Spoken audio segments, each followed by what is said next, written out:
ಆವಾಗಿನ ಕಾಂಗ್ರೆಸ್ಸಿಗೆ ಕೂಡ ಇಲ್ಲಿ ಡೆಮೋಕ್ರಸಿ ಬೇಕು ಏನು ಬೇಕು ಅಂತ ಕಲ್ಪನೆ ಇರಲಿಲ್ಲ 1910 ಎಲ್ಲ. ಟೂ ಅರ್ಲಿ ಅಲ್ವಾ ಆ ಟೈಮಲ್ಲಿ. ಆದರೆ ಅದು ಡೆಮೋಕ್ರಸಿ ಅನ್ನುವಂಥದ್ದು ಯಾವ ರೂಪದಲ್ಲಿ ಅಂತ ಹೇಳೋದನ್ನು ನಾವು ಮೊದಲು ಕ್ಲಿಯರ್ ಮಾಡ್ಕೊಳ್ಬೇಕು. ಯಾಕೆ ಅಂತ ಹೇಳಿದರೆ ಇವರ ಡೆಮೋಕ್ರೆಟಿಕ್ ಪ್ರೋಸೆಸ್ ಅಂತ ಹೇಳುವಂಥದ್ದು ಭಾರತದಲ್ಲಿ 1773 ರೆಗ್ಯುಲೇಟಿಂಗ್ ಆ್ಯಕ್ಟ್ನಿಂದಲೇ ಸ್ಟಾರ್ಟ್ ಆಗಿದೆ. ರೆಗ್ಯುಲೇಟಿಂಗ್ ಆಮೇಲೆ ಬ್ರಿಟಿಷ್ ಸರ್ಕಾರದ ಆಡಳಿತ ಬಂದ ಮೇಲೆ 1861 ಚಾರ್ಟರ್ ಕಾಯ್ದೆ ಇದೆ ಅಲ್ಲ, ಆ ಚಾರ್ಟರ್ ಕಾಯ್ದೆ ಬಂದಾಗ ಭಾರತೀಯರಿಂದ ಆಯ್ಕೆಯಾದಂತಹ ಒಂದು ಸಮಿತಿಯನ್ನು ಮಾಡ್ತಾರೆ ಲೆಜಿಸ್ಲೇಚರ್ನ ಹಾಗೆ. ಅದು ಆ ಗವರ್ನರ್ ಅಥವಾ ವೈಸರಾಗಿ ಒಂದು ಅಡ್ವೈಸರಿ ಬೋರ್ಡಿನ ರೀತಿಯಲ್ಲಿ ಇರುವುದು. ಅದಕ್ಕೆ ಅಲ್ಲಿ ಪ್ರತಿನಿಧಿತ್ವಕ್ಕಾಗಿಯೂ ಕೂಡ ಭಾರತೀಯರಲ್ಲಿ ಒಂದಷ್ಟು ಆಸೆಗಳಿದ್ದವು, ನಾನು ಪ್ರತಿನಿಧಿ ಆಗಬೇಕು ಅಂತ. ಆವಾಗ ಎಲ್ಲರಿಗೂ ಓಟ್ ಇರಲಿಲ್ಲ, ಭೂಮಿ ಇದ್ದವರಿಗೆ, ಬುದ್ಧಿವಂತರಿಗೆ, ಹೀಗೆಲ್ಲ ಒಂದಷ್ಟು ಇದಿತ್ತು. ಆದರೆ ಇದನ್ನೇ ನೀವು ಡೆಮೋಕ್ರಸಿಸ್ ಪ್ರೋಸೆಸ್ ಅಲ್ಲ ಅಂತಲೂ ಹೇಳಲಿಕ್ಕಾಗೋದಿಲ್ಲ, ಹೌದು ಅಂತಲೂ ಹೇಳಲಿಕ್ಕಾಗೋದಿಲ್ಲ. ಇದು ಡೆಮೋಕ್ರಸಿ ಅಲ್ವಾ ಅಂತ ಕೇಳಿದರೆ ಹೌದು, ಆದರೆ ಇವತ್ತಿನ ರೂಪದಲ್ಲಿ ನಾವು ಕಲ್ಪಿಸಿಕೊಂಡ ಡೆಮೋಕ್ರಸಿ ಅಂತ ಕೇಳಿದರೆ ಅಲ್ಲ. ಪ್ರತಿನಿಧಿತ್ವ ಹೌದು, ಪ್ರತಿನಿಧಿತ್ವಕ್ಕೆ ಅವಕಾಶ ಬ್ರಿಟಿಷ್ ಸರ್ಕಾರದ ಪ್ರಾರಂಭಿಕ ದಿನಗಳಿಂದಲೂ ಭಾರತದಲ್ಲಿ ಶುರು ಮಾಡಿದ್ರು. ಸರ್ ಮತ್ತೊಂದು ನೇರ ಪ್ರಶ್ನೆಗೆ ಬರ್ತಾನೆ. 1900 ದಶಕದಲ್ಲಿ ಎಲ್ಲೋ ಒಂದು ಕಡೆ ಗಾಂಧೀಜಿಯ ಬಗ್ಗೆ ಓದ್ತಿದ್ದಾಗ ಒಂದು ವಿಚಾರ ಗೊತ್ತಾಗ್ತದೆ. ಅವಾಗ ಗಾಂಧೀಜಿ ನಮ್ಮ ದೇಶಕ್ಕೆ ಬಂದ ಮೇಲೆ ನಾವು ತುಂಬ ಕಡೆ ನಾವು ಗಾಂಧೀಜಿಯ ಒಂದು ವಿಚಾರದ ಹೋರಾಟವನ್ನು ನಮ್ಮ ಸಮಾಜ ಮರೆತು ಬಿಡ್ತದೆ. ಅಂದರೆ ಗಾಂಧೀಜಿ ಅವರ ಜೀವನದ ಕನಿಷ್ಠ 10 ರಿಂದ 20 ವರ್ಷವನ್ನು ನೇರವಾಗಿ ಬ್ರಿಟಿಷರನ್ನು ಫೈಟ್ ಮಾಡಿ ಬ್ರಿಟಿಷರು ಬಿಟ್ಟು ಹೋಗಿ ಅಂತ ಹೇಳದೆ ನಮ್ಮ ದೇಶದ ಜಾತಿ ವ್ಯವಸ್ಥೆ ಮತ್ತು ಬೇರೆ ವಿಚಾರದ ಬಗ್ಗೆ ನಮ್ಮ ದೇಶಕ್ಕೆ 2 ಸುತ್ತು ಬಂದಿದ್ದಾರೆ. ಅಂದರೆ ಅದು ತುಂಬ ಕಡೆ ಬರೆದಿದ್ದಾರೆ. ಅಸ್ಪೃಶ್ಯತೆ ವಿರುದ್ಧ ಗಾಂಧೀಜಿಯಷ್ಟು ಹೋರಾಟ ಬೇರೆ ಯಾರು ಮಾಡಿರ್ಲಿಕ್ಕಿಲ್ಲ, ಜಾತಿ ವ್ಯವಸ್ಥೆ ವಿರುದ್ಧ. ಅದನ್ನು ಮಾಡ್ತಾ ಮಾಡ್ತಾ ಅದೊಂದು 10-20 ಇಯರ್ಸಲ್ಲಿ ಬ್ರಿಟಿಷರನ್ನು ವಿರೋಧಿಸುವುದು ಅಥವಾ ನಮ್ಮಲ್ಲಿ ಡೆಮೋಕ್ರಸಿ ಬರೋದು, ಹಲವು ವಿಚಾರಗಳು ಆ ಚಿಂತನ ಮಂಥನದೊಳಗೆ ಮೇಲೆದ್ದು ಬಂದಿದೆ. ಅದರ ಬಗ್ಗೆ ಹೇಳಿ sir, Gandhiji first 10-20 years in India. ಅದು ಹೇಳ್ತೇನೆ ನೋಡಿ. ಗಾಂಧಿಯ ಇಂಪಾರ್ಟೆನ್ಸು ಮತ್ತು ವರ್ತಮಾನದ ನಮ್ಮ ಪ್ರಾಬ್ಲಮ್ ಇದು ಎರಡೂ ಒಂದೇ ಸಂಗತಿಯಲ್ಲಿದೆ. ಇಂಟ್ರೆಸ್ಟಿಂಗ್. ಏನು ಅಂತ ಹೇಳಿದರೆ, ಬ್ರಿಟಿಷರು ಭಾರತದಿಂದ ಹೋಗಬೇಕು ಅಂತ ಹೇಳುದು ಆ ಕಾಲದ ಒಂದು ಚಿಂತನೆ, ಎಲ್ರಿಗೂ ಬೇಕಿತ್ತು. ಇವತ್ತು ನಮ್ಮದೇನು, ಬ್ರಿಟಿಷರನ್ನು ಅವನು ಓಡಿಸಿದ್ದಾನೋ ಇವನು ಓಡಿಸಿದ್ದಾನೋ, ಗಾಂಧಿಯಿಂದ ಸ್ವಾತಂತ್ರ್ಯ ಬಂತ, ಇದನ್ನು ಕೇಳೋದು. ನನ್ನ ಒಂದು ಸಿಂಪಲ್ ಪ್ರಶ್ನೆ ಇದೆ, ಬ್ರಿಟಿಷರನ್ನು ಯಾಕಾಗಿ ಓಡಿಸಬೇಕಿತ್ತು? ಅದು ಕೋರ್ ಇಶ್ಯೂ, ಅದೇ ಅಡ್ರೆಸ್ ಆಗ್ತಾ ಇಲ್ಲ. ಯಾಕಾಗಿ ಓಡಿಸಬೇಕಿತ್ತು ಅನ್ನುವಂಥದ್ದು ಇವತ್ತಿಗೂ ಅಡ್ರೆಸ್ ಆಗ್ತಾ ಇಲ್ಲ. ಅವನು ಮಾಡಿದ್ದಾನೆ, ಇವನು ಮಾಡಿದ್ದಾನೆ ಅಂದ್ರೆ ನಮ್ಮವರನ್ನು ನಾವೇ. ಬ್ರಿಟಿಷರು ಹೋದ್ಮೇಲೆ ಯಾವ ರೀತಿಯ ದೇಶ ಕಟ್ಟಬೇಕಿತ್ತು ಆ ರೀತಿ ದೇಶ ಕಟ್ಟಿದೇವ, ಈ ಇಶ್ಯೂ ಅಡ್ರೆಸ್ ಆಗ್ತಿಲ್ಲ. ಅದು ಬೇರೆ, ಅದು ಸರಿ ಆಯ್ತಾ. ಈ ಒಂದು ಅಂಶದಲ್ಲಿ ಆ ಕಾಲಮಾನದಲ್ಲಿ ಜನಗಳಿಗೆ ಬ್ರಿಟಿಷರು ಯಾಕೆ ಹೋಗಬೇಕಿತ್ತು ಅನ್ನುವುದು ಗೊತ್ತಿಲ್ಲ. ಆದ ಕಾರಣ ಅವರು ಹೋರಾಟಕ್ಕೆ ಬಂದರು. ಈ ಗಣೇಶೋತ್ಸವ, ಶಿವಾಜಿ ಜಯಂತಿ, ಇದಕ್ಕೆಲ್ಲ ಹೋರಾಟಕ್ಕೆ ಬಂದರು ಜನಗಳು. ಆದರೆ ಅವರ ಬೇಸಿಕ್ ನೀಡ್ಸ್ ಇದೆ ಅಲ್ಲ, ಆ ಬೇಸಿಕ್ ನೀಡ್ಸನ್ನು ಅಟೆಂಡ್ ಮಾಡುವುದಕ್ಕೆ ಈ ವಂಗಭಂಗ ಚಳವಳಿ ಅಂತ ಅದಕ್ಕೆ ಸಾಧ್ಯ ಆಗಲಿಲ್ಲ. ಆದರೆ ಗಾಂಧಿ ಎಮರ್ಜ್ ಆದಾಗ ಗಾಂಧಿ ಅಲ್ಲಿ ಸಹಕಾರಿ ಪದ್ಧತಿ ಅನ್ನುವುದು ಭಾರತದಲ್ಲಿ ಗಾಂಧಿ ಬರುವುದಕ್ಕೆ ಮೊದಲು ಇತ್ತು. ಆದರೆ ಆ ಸಹಕಾರಿ ಪದ್ಧತಿ ಅನ್ನುವುದನ್ನು ಒಂದು ಮಾಸ್ ಮೂವ್ಮೆಂಟ್ ಆಗಿ ತಗೊಂಡು ಹೋದವರು ಗಾಂಧಿ. ಅಂದರೆ ಸಹಕಾರದ ಮೂಲಕ ನಾವು ಪರಸ್ಪರ ಸಹಕಾರವನ್ನು ತಂದುಕೊಡುವ ಮೂಲಕ ಮನುಷ್ಯನ ಬೇಸಿಕ್ ನೀಡ್ಸನ್ನು ಅವನು ಫುಲ್ಫಿಲ್ ಮಾಡ್ಕೊಳ್ಬೋದು. ಅಂದರೆ ಗಾಂಧಿ ಬಂದಾಗ ಏನಾಯಿತು, ಇದರಿಂದ ನಮ್ಮ ಹೊಟ್ಟೆಗೆ ಬಟ್ಟೆಗೆ ಏನೋ ಒಂದು ವ್ಯವಸ್ಥೆ ಆಗ್ತದೆ ಮಾರಾಯ ಇವನ ಹಿಂದೆ ಹೋದರೆ ಅಂತೇಳಿ ಹೇಳೋದು ಕಲ್ಪನೆ ಹುಟ್ಟಿಕೊಳ್ಳೋದಕ್ಕೆ ಸಾಧ್ಯ. ಈ ಮನುಷ್ಯನ ಮೂಲಭೂತ ಅವಶ್ಯಕತೆ ಹೊಟ್ಟೆ ಬಟ್ಟೆ ಅಲ್ವಾ, ಆಯ್ತಾ?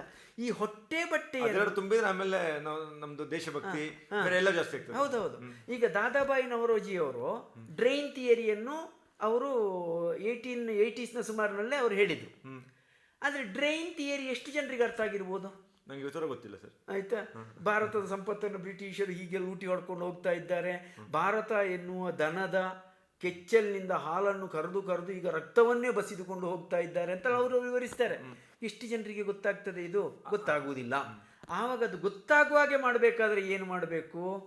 ಗಾಂಧಿ ಎಮರ್ಜ್ ಆಗಿ, ನೀನು ಹೀಗೆ ಚರಕದಲ್ಲಿ ಕೆಲಸ ಮಾಡು, ನಿನಗೆ ನೀನು ಯಾಕೆ ಉಪ್ಪಿಗೆ ಟ್ಯಾಕ್ಸ್ ಹಾಕ್ತೀಯಾ, ನೀನು ಉಪ್ಪಿಗೆ ಯಾಕೆ ಟ್ಯಾಕ್ಸ್ ಹಾಕ್ತೀಯ? ಸಿಂಪಲ್ ಈ ಸಣ್ಣ ಸಣ್ಣ ವಿಷಯಗಳು, ಜನಸಾಮಾನ್ಯರ ಸಣ್ಣ ಸಣ್ಣ ಅಗತ್ಯಗಳನ್ನು ಅವರು ಅಟೆಂಡ್ ಮಾಡಿದ್ರು. ನಮ್ಮ ಕಾಟನ್ ಯಾಕೆ ಅಲ್ಲಿಗೆ ಹೋಗ್ತಾರೆ, ನಮ್ಮ ಕಾಟನ್ ಇಲ್ಲಿಂದ ನೀವು ಚೀಪ್ ಆಗಿ ತಗೊಂಡೋಗಿ ಅಲ್ಲಿಂದ ಬಟ್ಟೆ ಕೊಡೋದಕ್ಕಿಂತ ನಾವು ನಮ್ಮ ಬಟ್ಟೆ ನಾವೇ ಮಾಡ್ಕೊಳ್ತೇವೆ. ಆವಾಗ ಬ್ರಿಟಿಷರಿಂದ ತಮಗೆ ಏನು ಅನ್ಯಾಯ ಆಗ್ತಾ ಇದೆ ಮತ್ತು ಇವ್ರು ಯಾಕೆ ಹೋಗಬೇಕು ಅನ್ನುವ ಅರಿವು ಜನಗಳಿಗೆ ಬಂತು. ಇಂಟ್ರೆಸ್ಟಿಂಗ್. ಅಂದ್ರೆ ಆಯ್ತಾ, ಒಂದು ಮಾಸ್ ಜನರಿಗೆ ಈ ಈ ವಿಚಾರಗಳನ್ನು ಅರ್ಥ ಮಾಡಿಸಿದ್ರು. ಹೇಳಿ. ಆಯ್ತಾ, ಇದು ಆ ಅರಿವು ಅಲ್ಲಿ ಬಂದದ್ದು. ಈ ಅರಿವೇ ಒಂದು ನೂಲಿನ ಹಾಗೆ ಇಡೀ ದೇಶವನ್ನು ಕಟ್ಟುವುದಕ್ಕೆ ಸಾಧ್ಯವಾಯಿತು ಅಂತ ಇದು ಗಾಂಧಿ ಮಾಡಿದ್ರು ಅಂತ ಹೇಳುದು ನಾನು. ಆಯ್ತಾ, ಇನ್ನು ಇವತ್ತಿನ ವರ್ತಮಾನ ಇವತ್ತಿಗೆ ಅದ ಎರಡನೇ ಭಾಗವನ್ನು ಬಿಟ್ಟೆ, ಅದನ್ನು ಕಂಪ್ಲೀಟ್ ಮಾಡಿಬಿಡ್ತಾರೆ. ಇವತ್ತು ತುಂಬ ಜನರ ಪ್ರಶ್ನೆ ಇರೋದು ಬ್ರಿಟಿಷರನ್ನು ಯಾರೆಲ್ಲ ಓಡಿಸಿದ್ರು ಅಂತ. ಬ್ರಿಟಿಷರನ್ನು ಓಡಿಸಿದ ಉದ್ದೇಶ ಏನು? ನಮಗೆ ಬ್ರಿಟಿಷರಿಂದ ಆಗುವ ಸಾಂಪತ್ತಿಕ ಅನ್ಯಾಯಗಳು, ರಾಜಕೀಯ ಅನ್ಯಾಯಗಳು, ಸಾಮಾಜಿಕ ಅನ್ಯಾಯಗಳು, ಇದನ್ನು ಸರಿಪಡಿಸಬೇಕು ಅಂತ.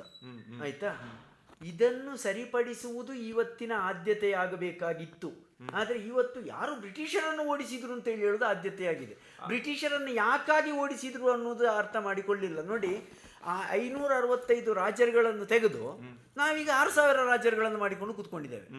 ಪ್ರಜಾಪ್ರಭುತ್ವ ಅಂತೇಳಿ ಹೇಳಿದ್ರೇನು, ಕಾನ್ಸ್ಟಿಟ್ಯೂಷನಲ್ ರೂಲ್ ಅಂತ ಹೇಳಿದ್ರೇನು? ಇವತ್ತು ಏನಾಗಿದೆ ಸಂವಿಧಾನದ ಆಡಳಿತ ಅಂತೇಳಿ ಹೇಳಿದರೆ, ಚುನಾಯಿತನಾದ ವ್ಯಕ್ತಿ ಮುಂದಿನ ಚುನಾವಣೆ ಬರುವವರೆಗೆ ಅವನು ಅಲ್ಲಿನ ರಾಜ ಅನ್ನುವ ಅರ್ಥದಲ್ಲಿ ನಾವು ತಗೊಳ್ತಾ ಇದ್ದೇವೆ. ಅವ ಇಲೆಕ್ಟ್ ಆಗಿದ್ದಾನೆ, ಇನ್ನೆಂಥದ್ದು ಕೇಳುದು?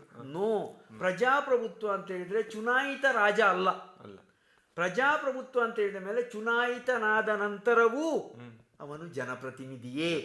ಅಬ್ಸಲ್ಯೂಟ್ ಮೆಜಾರಿಟಿಯಲ್ಲಿ ಸರ್ಕಾರ ಆಡಳಿತಕ್ಕೆ ಬಂದಾಗಲೂ ಜನರ ಮಾತುಗಳನ್ನು ಕೇಳಿಸಿಕೊಂಡು ಅದಕ್ಕೆ ಸ್ಪಂದಿಸಬೇಕು. ಆಯ್ತಾ, ಇದನ್ನು ತಂದರೆ ಮಾತ್ರ ನಿಮಗೆ ಸ್ವಾತಂತ್ರ್ಯ ಬಂದದ್ದು ಸಾರ್ಥಕ ಆಗೋದು. ಅದಿಲ್ಲ ಅಂತೇಳಿ ಹೇಳಿ ಆದರೆ ನೀವು ಟ್ರೆಡಿಷನಲ್ ರಾಜರನ್ನು ಹೊರಗೆ ಹಾಕಿದ್ರಿ, ಇಲೆಕ್ಟೆಡ್ ರಾಜರುಗಳನ್ನು ತಂದ್ರಿ ಅಂತೇಳಿ ಹೇಳಿ ಆಗ್ತದೆ.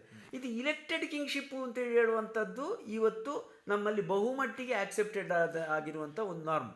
ಈಗ ನೋಡಿ, ಜನರಲ್ ಆಗಿ ಯಾವುದೇ ಸಂದರ್ಭದಲ್ಲಿ ನೋಡಿ, ಒಂದು ಪ್ರಶ್ನೆ ಬಂದ ತಕ್ಷಣ ಆ ಪಕ್ಷ ಗೆದ್ದಿದೆ, ಅವ್ರು ಮಾಡ್ತಾರೆ, ಗೆದ್ದಿದೆ, ಜನಾದೇಶ ಉಂಟು ಮಾಡ್ತಾರೆ.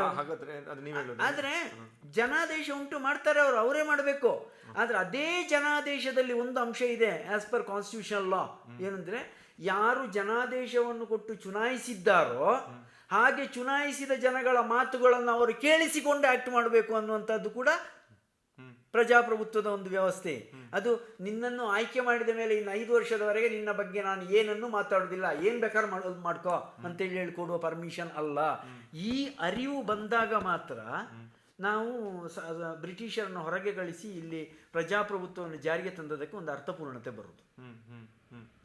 ಈ ಅರ್ಥಪೂರ್ಣತೆಯ ಕಡೆಗೆ ನಾವು ಆಲೋಚನೆ ಮಾಡದೆ ಬ್ರಿಟಿಷರನ್ನು ಯಾರು ಓಡಿಸಿದ್ರು ಅಂತ ಹೇಳೋ ಪ್ರಶ್ನೆಯನ್ನು ಮಾತ್ರವೇ ಇಟ್ಟುಕೊಂಡ್ರೆ ಅದು ಒಂದು ಅರ್ಥಹೀನವಾದ ವ್ಯವಸ್ಥೆ ಆಗ್ತದೆ. ಗಾಂಧಿಯ ರಿಲೆವೆನ್ಸ್ ಇರುವುದು ಇಲ್ಲಿ. ಗಾಂಧಿ ರಿಯಾಲಿಟಿಯನ್ನು ಅರ್ಥ ಮಾಡಿಸಿದ್ರು, ನಾವು ರಿಯಾಲಿಟಿಯನ್ನು ಅರ್ಥ ಮಾಡಿಸಬೇಕಾಗಿದೆ. ರಿಯಾಲಿಟಿಯನ್ನು ಅರ್ಥ ಮಾಡಿಸಬೇಕಾದ್ರೆ ಗಾಂಧಿ ಬಳಸಿದ ಮೆಥಡನ್ನು ಬಳಸಬೇಕು.